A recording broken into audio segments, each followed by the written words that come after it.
Hello everyone, target PSC में आप सबका स्वागत करती हूँ। आज के इस वीडियो में अपन डिस्कस करेंगे करंट अफेयर के ऊपर। और आप जानते हैं कि करंट अफेयर कितना ज़्यादा इंपॉर्टेंट होने वाला है हर प्रकार के एग्जाम के लिए, चाहे आप पीएससी दो, एसएससी दो, व्यापम दो, कुछ भी दो, उसके लिए करंट से तो क्वेश्चन बनने ही वाले होते हैं। तो मैंने सोचा एक करंट पर भी आपका वीडियो लाया जाए। जैसा कि हमारा जो करंट अफेयर का जो क्वेश्चन है ना, वो लगातार चलते ही रहेगा, रेगुलर चलते रहेगा, साथ में एक दो क्लास और भी हमारी चलती रहेंगी। क्लियर है? तो बिना टाइम वेस्ट किए हमारा आज की क्लास स्टार्ट करते हैं। सबसे पहला क्वेश्चन आपके सामने देखिए, हाल ही में किस मंत्रालय द्वारा निपुण भारत की शुरुआत की गई है? देखिए, जो क्वेश्चन मैं आपके लिए लेकर के आई हूँ ना, मैं ये नहीं बोलूंगी कि सिर्फ मेरे वीडियो से आप पढ़ाई करिए। जो क्वेश्चन मैं लेकर के आई हूँ, इनफैक्ट इतने सारे क्वेश्चन जितना मैं आपको बता रही हूँ वो आपका एकदम रट्टा होना चाहिए, बिल्कुल आपके माइंड में रट जाना चाहिए, ताकि एग्जाम के टाइम पर सिर्फ आप एक बार रिवाइज करें और चीजें बहुत अच्छे से आपको याद हो जाए। आप बाकी सोर्स से भी पढ़ाई कीजिए, मैं ये नहीं बोलूंगी सिर्फ मेरे वीडियो से पढ़ाई कीजिए, लेकिन जितने क्वेश्चन मैं आपको बता रही हूँ वो सारे के सारे क्वेश्चन आपके लिए याद हो जाना चाहिए, क्योंकि ये बहुत ज्यादा इंपॉर्टेंट होने वाला है बच्चे, चाहे आप किसी भी चीज की तैयारी कर रहे हो। तो पहला क्वेश्चन मैंने क्या बताया आपका, सबसे पहला क्वेश्चन है, हाल ही में किस मंत्रालय द्वारा निपुण भारत की शुरुआत की गई है? शिक्षा मंत्रालय के द्वारा। शिक्षा मंत्रालय के द्वारा किसकी शुरुआत की गई है? निपुण भारत की शुरुआत की गई है। हुआ क्या, इसका इंटेंशन क्या है? तो यह जो निपुण शिक्षा की शुरुआत की गई है, इसमें जो प्रारंभिक शिक्षा इन सेंस थर्ड क्लास तक, तीसरी तक के बच्चों को बहुत अच्छे से शिक्षा की सुविधा प्रोवाइड कराई जा रही है इस योजना के तहत। तो ये किससे संबंधित हो गया? आपका शिक्षा मंत्रालय से रिलेटेड हो गया। क्लियर है? दूसरा क्वेश्चन है हमारा, द लाइट ऑफ एशिया किसके द्वारा लिखी गई है? सबसे पहले तो द लाइट ऑफ एशिया किसे कहा जाता है? महात्मा बुद्ध को कहा जाता है। जब आप हिस्ट्री वाला पोर्शन पढ़ेंगे तब आपको सारी चीजें वहां से समझ आ जाएंगी। तो सबसे पहला चीज, द लाइट ऑफ एशिया किसने लिखा है? हाल ही में, अगर ये करंट से क्वेश्चन बनता है कि हाल ही में द लाइट ऑफ एशिया किसने लिखा है, तो आपको बताना है कि द लाइट ऑफ एशिया लिखा गया है जयराम रमेश के द्वारा। किसके द्वारा लिखा गया है? जयराम रमेश के द्वारा। यहाँ इसमें गौतम बुद्ध की जीवनी बताई गई है, लेकिन एक कविता के रूप में बताया गया है। ठीक है, उसकी जीवनी बताई गई है पर एक कविता के फॉर्म में आपके सामने प्रस्तुत किया गया है। किसने किया? जयराम रमेश ने किया था। नेक्स्ट क्वेश्चन है हमारा, देश का पहला अनाज एटीएम पायलट परियोजना के रूप में किस शहर में स्थापित किया गया है? क्या क्वेश्चन बोला मैंने?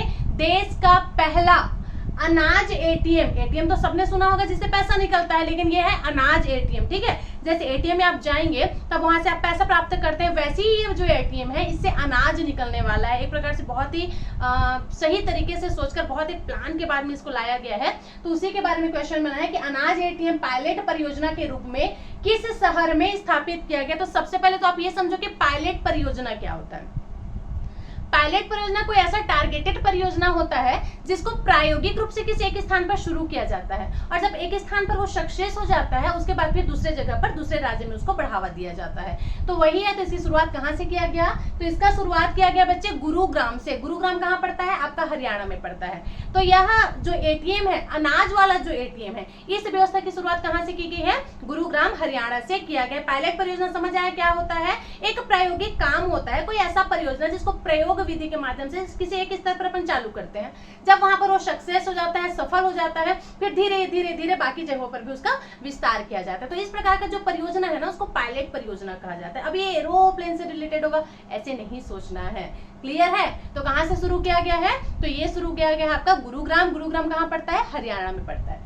नेक्स्ट क्वेश्चन है आपका, हाल ही में अमेजन कंपनी द्वारा भारत के किस शहर में देश का पहला डिजिटल केंद्र लॉन्च किया गया? अमेजन से कौन नहीं जानकार है? अमेजन के बारे में तो हर किसी को पता है। तो जो अमेजन कंपनी है, इसने भारत के किस शहर में देश का पहला डिजिटल केंद्र लॉन्च किया है? तो देश का पहला डिजिटल केंद्र जो है गुजरात में लॉन्च किया गया, और गुजरात का भी कहां? सूरत से लॉन्च किया गया है। तो ये भी आपने याद रखना है, एकदम इंपॉर्टेंट है क्वेश्चन।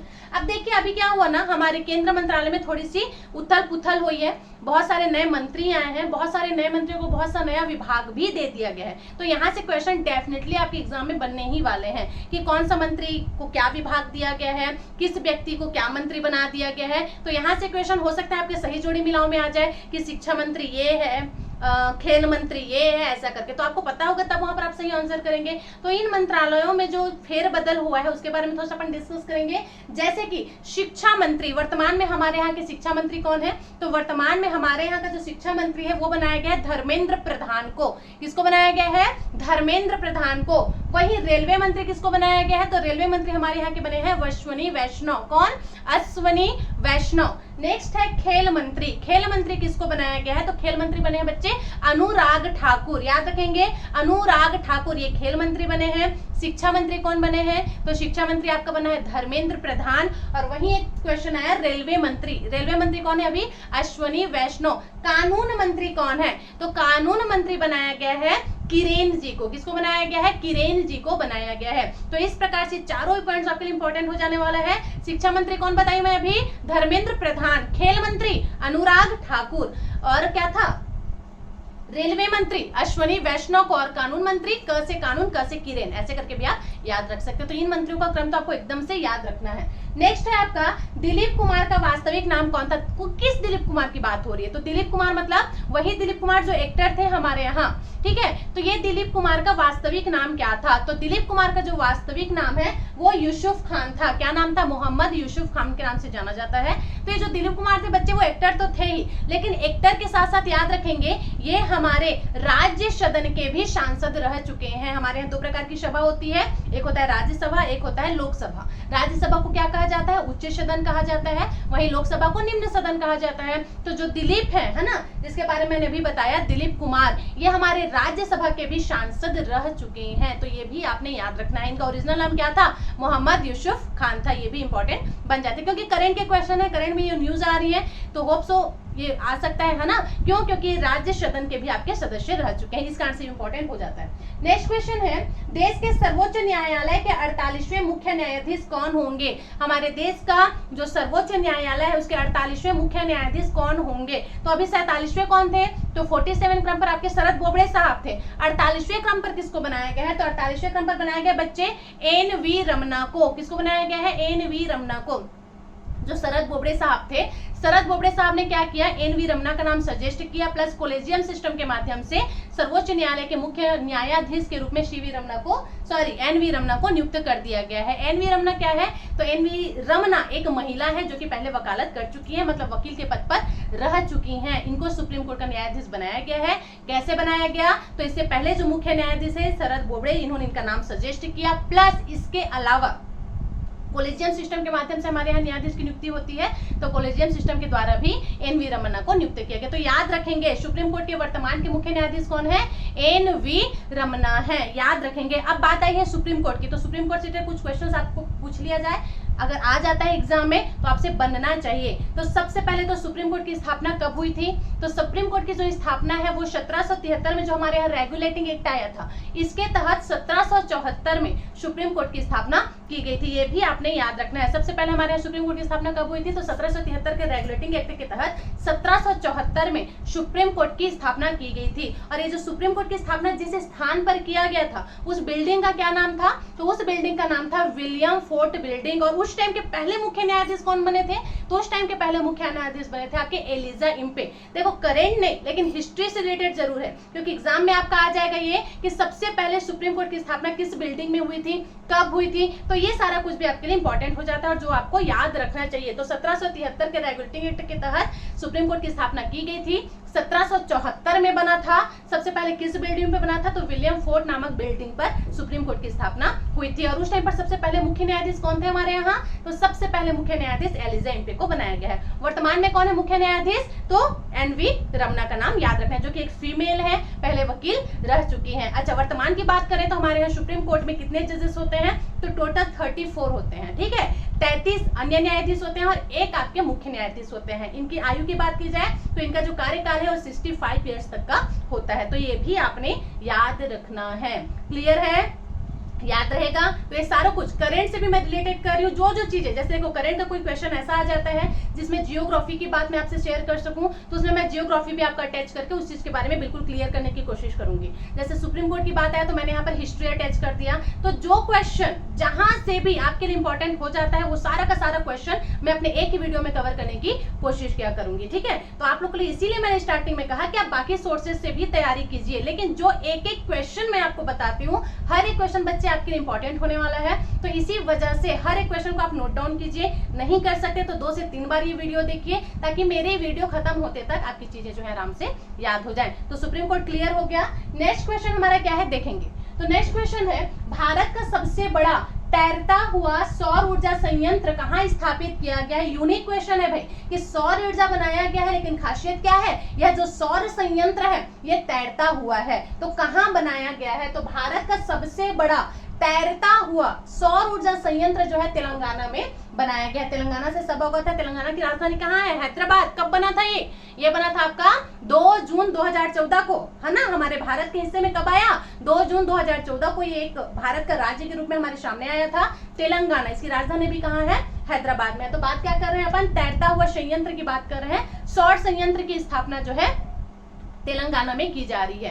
तो यह जो संयंत्र बनाया जा रहा है बच्चे, इसमें कहा जा रहा है कि 434 करोड़ के आसपास इसमें लागत आने वाला है। ठीक है, 434 के आसपास इसका जो खर्चा है वो आने वाला है। तो इसका अर्थ ये भी इंपॉर्टेंट हो जाता है। अब देखो, जब ये क्वेश्चन आ जाएगा तो इससे रिलेटेड एक और क्वेश्चन है जो आपके लिए इंपॉर्टेंट बन जाता है कि अगर पूछा जाए कि पूरी दुनिया में सबसे बड़ा सौर संयंत्र कहाँ स्थापित किया जा रहा है, तो ये भी आपके लिए इंपॉर्टेंट हो जाएगा। तो पूरी दुनिया में सबसे बड़ा जो सौर संयंत्र है ये स्थापित किया गया है आपका मध्य प्रदेश। मध्य प्रदेश में एक नदी बहती है जिसका नाम है नर्मदा नदी, सबको पता है। तो मध्य प्रदेश की नर्मदा नदी पर एक बांध बना हुआ है जिसको कहते हैं ओंकारेश्वर बांध या फिर ओंकारेश्वर डैम भी आप बोल सकते हो। वहीं पर क्या किया जा रहा है? सबसे बड़े, दुनिया का सबसे बड़ा सौर संयंत्र स्थापित किया जा रहा है। ऐसा कहा जा रहा है कि 2022-23 तक ये कंप्लीट हो जाएगा। ठीक है, तो अब इसको सबसे बड़ा क्यों कहा जा रहा है? तो इसको सबसे बड़ा इसलिए कहा जा रहा है बच्चे क्योंकि यह जो ओंकारेश्वर बांध में बन रहा है ना सौर संयंत्र, ये इसकी जो क्षमता है वो 600 मेगावाट क्षमता है। 600 मेगावाट ऊर्जा जो है यहाँ से उत्पन्न किया जाएगा। इसी वजह से दुनिया का सबसे बड़ा सौर संयंत्र किसे कहा गया है? तो ओंकारेश्वर डैम पर जो बन रहा है। ठीक है, 600 मेगावाट के साथ ये दुनिया का सबसे बड़ा संयंत्र होगा जो कि 2022-23 तक खत्म हो जाएगा। अच्छा, अभी अपन तेलंगाना के सौर संयंत्र की बात कर रहे थे। ये कितनी, इसकी क्षमता कितनी है? तो यहाँ से 100 मेगावाट ऊर्जा उत्पन्न किया जाएगा। तो ये भी आपको याद रखना है। तैरता हुआ है इसलिए ये विशेष हो जाता है। क्लियर? नेक्स्ट है, भारत का पहला पूर्ण विद्युतीकृत रेलवे जोन कौन सा है? भारत का पहला पूर्ण विद्युतीकृत, समझ आ रहा है ना? क्वेश्चन पहले सुनना। विद्युतीकृत रेलवे जोन कौन सा है? तो भारत का पहला पूर्ण विद्युतीकृत रेलवे जोन आपको बताया जा रहा है पश्चिमी मध्य रेलवे जोन को। कौन सा है? पश्चिमी मध्य रेलवे जोन को जो है पूर्ण विद्युतीकृत रेलवे जोन है हमारे यहाँ का। अब बात आ गई रेल की, तो यहाँ से भी कुछ क्वेश्चन आपके लिए इंपॉर्टेंट हो जाते हैं। जैसे कि हमारे यहाँ भारत में सबसे पहले रेल की शुरुआत कब हुई थी? तो आपको याद रखना है 16 अप्रैल 1853 को। 1853 में किसका टाइम चल रहा था? लॉर्ड डलहौजी का। याद आ रहा है कुछ? तो 1853 में सबसे पहले हमारे यहाँ रेल व्यवस्था हमारे सामने आई थी, जिस टाइम पर लॉर्ड डलहौजी का शासनकाल चल रहा था। और जो पहला ट्रेन चलाया गया था वो किसके किसके बीच चलाया गया था?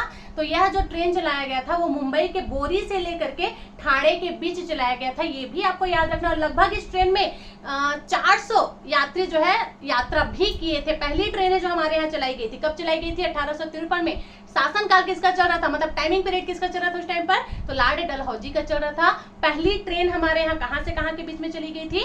तो मुंबई के बोरी से लेकर के ठाणे के बीच में ये ट्रेन चलाया गया था। तो ये भी आपने याद रखना है। अच्छा, क्वेश्चन हमारा क्या था, एक बार और रिपीट कर दूं मैं। पहला पूर्ण विद्युतीकृत रेलवे जोन कौन सा है? तो आपका पश्चिमी मध्य वाला जो रेलवे जोन है वो पूर्णकृत विद्युतीकृत वाला जो रेलवे जोन है ये है। इससे रेल से रिलेटेड जो मैंने क्वेश्चन बताया वो भी आपको याद रखना है कि पहला ट्रेन 1853 में चला था, लॉर्ड डलहौजी का टाइम था। और कहां से कहां के बीच चला गया था? तो मुंबई से लेकर के ठाणे के बीच में जो ट्रेन है वो चलाया गया था। अच्छा, यहाँ से और कुछ क्वेश्चन बन सकता है, जैसे कि रेलवे जोन अभी वर्तमान में हमारे यहाँ कितने रेलवे जोन है? तो अगर मैं बात करूं 2019 के आंकड़ा की, तो 2019 के डाटा के अनुसार वर्तमान में हमारे यहाँ टोटल 18 रेलवे जोन है। कितने रेलवे जोन है? 18 रेलवे जोन है। तो यहाँ से एक क्वेश्चन बन जाता है कि सबसे नवीन रेलवे जोन कौन सा है? तो सबसे 2019 के आंकड़ा के अकॉर्डिंग बता रही हूँ मैं, है ना। तो सबसे नवीन जो रेलवे जोन है हमारे यहाँ का वो दक्षिण तटीय रेलवे जोन, जिसको अपन विशाखापट्टनम के नाम से जानते हैं ना। तो यह जो रेलवे जोन है वो सबसे नवीन रेलवे जोन के नाम से जाना जाता है। अब जब रेल की बात हो और हम रेल मंत्री पर चर्चा ना करें तो ये तो फिर गलत बात हो जाएगा ना। तो वर्तमान में हमारे यहाँ रेल मंत्री कौन है? अभी बताइए जस्ट में, अश्वनी वैष्णव। वर्तमान में हमारे यहाँ के रेल मंत्री कौन है? अश्वनी वैष्णव है। तो ये भी आपने याद रखना है। एक क्वेश्चन के अंदर जितने भी मैं क्वेश्चन बता रही हूँ सारा का सारा आपके लिए इंपॉर्टेंट होने वाला है। करेंट में तो पूछा ही जाएगा, साथ में हिस्ट्री के भी क्वेश्चंस आपके इसके साथ कवर होने वाले हैं, जियोग्राफी के क्वेश्चन भी इसके साथ आपके कवर होने वाले हैं। क्लियर है? नेक्स्ट है हमारा क्वेश्चन, हाल ही में पहली महिला क्रिकेट कमेंटेटर का निधन हो गया। क्वेश्चन क्या बोली मैं? Cricket commentator. और कौन सा महिला क्रिकेट कमेंटेटर का निधन हो गया, उनका नाम क्या था? तो उनका नाम था बच्चे चंद्रा नायडू। क्या नाम था? चंद्रा नायडू। अब देखो महिला क्रिकेट की बात हुई है तो सबसे पहले महिला क्रिकेट की कप्तान कौन थी? शांता रंगास्वामी। याद आ रहा है? शांता रंगास्वामी पहली महिला कप्तान थी। महिला क्रिकेट टीम की पहली कप्तान कौन थी? तो शांता रंगास्वामी थी। अच्छा वर्तमान में कौन है? ये आप लोग मेरे को कमेंट करके बताना कि वर्तमान में महिला क्रिकेट टीम की कप्तान कौन है। अगर नहीं पता रहेगा तो फिर मैं आप लोग को बता दूंगी, ठीक है? लेकिन आपको जरूर से बताना है, जिसको जिसको पता है कि वर्तमान में महिला क्रिकेट टीम की कप्तान कौन है जरूर से बताइए, ताकि कल के वीडियो में मैं उनका नाम सबके सामने बता सकूं कि इन्होंने आंसर किया है। क्लियर है? उसका नाम कल के वीडियो में, चाहे किसी भी सब्जेक्ट पर वीडियो में लाऊं, उसमें पहले आपका नाम बताया जाएगा जिसने भी सही आंसर किया है। अगर नहीं पता तो मैं आपको बता दूंगी। क्लियर? लेकिन इसका रिप्लाई आपको करना है कमेंट बॉक्स में। नेक्स्ट क्वेश्चन है हमारा, प्रधानमंत्री कुसुम योजना के तहत, कुसुम योजना कृषि से रिलेटेड है, तो कुसुम योजना के तहत पहला कृषि आधारित सौर ऊर्जा संयंत्र किस राज्य में स्थापित किया जा रहा है? योजना का क्या नाम है? प्रधानमंत्री कुसुम योजना के तहत क्या किया जा रहा है? तो सौर संयंत्र स्थापित किया जा रहा है। तो किस जगह पर स्थापित किया जा रहा है? तो इसकी शुरुआत कुसुम, प्रधानमंत्री कुसुम योजना की जो शुरुआत है वो राजस्थान से की गई है। याद रहेगा कहां पर? राजस्थान में किया जा रहा है। नेक्स्ट है, किस राज्य के गृह मंत्री ने भ्रष्टाचार के आरोपों के बाद पद से इस्तीफा दे दिया था? वेरी इंपॉर्टेंट है ना, क्योंकि ऐसे क्वेश्चन ही तो ज्यादा पूछे जाते हैं, तो आपके लिए इंपॉर्टेंट हो जाने वाला है। क्वेश्चन क्या बोल, एक बार फिर से रिपीट कर रही हूँ, किस राज्य के गृह मंत्री ने भ्रष्टाचार के आरोपों के बाद पद से इस्तीफा दे दिया था? तो ये है भाई महाराष्ट्र के। कहाँ के गृह मंत्री थे? महाराष्ट्र के गृह मंत्री थे और उनका नाम क्या था? अनिल देशमुख। ठीक है, इनको क्या किया गया? भ्रष्टाचार के आरोप इनके ऊपर लगाए गए, पुलिस कमिश्नरों के माध्यम से लगाया गया था।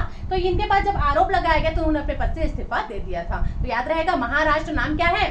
अनिल देशमुख। नेक्स्ट क्वेश्चन है हमारा, किस आईआईटी ने दृष्टि बाधित लोगों के लिए, मतलब जो नहीं देख सकते, उनके लिए स्पर्श संवेदनशील घड़ी विकसित की है? किस आईआईटी ने, वे लोग जो नहीं देख सकते सिर्फ स्पर्श करके वो फील कर सकते हैं, ऐसी घड़ी का निर्माण किया है? तो याद रखेंगे आईआईटी कानपुर। आईआईटी कानपुर ने ये व्यवस्था की है। तो आज की इस वीडियो में बस इतना ही क्वेश्चन अपन कवर करेंगे। डेली आपके लिए करंट अफेयर की क्लास आएंगी जिसमें ऐसे ही बहुत सारे इंपॉर्टेंट क्वेश्चन भी आपके कवर करते जाएंगे। ये तो इंडिया लेवल का हो गया। सीजी लेवल का भी करंट अफेयर आपके लिए मैं लेकर के आऊंगी। साथ में हमारा जो सीजी का क्लास है वो तो कंटिन्यू रहेगा ही रहेगा, लेकिन इसके बदले में मुझे आपसे रिस्पांस चाहिए। अगर आपका सही रिस्पांस रहेगा तभी मैं ये वीडियो जो है कंटिन्यू रखूंगी। जैसा कि मैंने बताया, आपके सभी प्रकार के एग्जाम्स को ध्यान में रखते हुए मैंने ये चैनल स्टार्ट किया है, जिसमें सिर्फ आपके एग्जाम्स की तैयारी हो, चाहे फिर आप एसआई की तैयारी कर रहे हो, पटवारी का तैयारी कर रहे हो। और करंट अफेयर तो एक ऐसा सब्जेक्ट है ना बच्चे, चाहे आप किसी भी चीज की तैयारी कर रहे हो, यहाँ से तो क्वेश्चन बनने ही वाले होते हैं।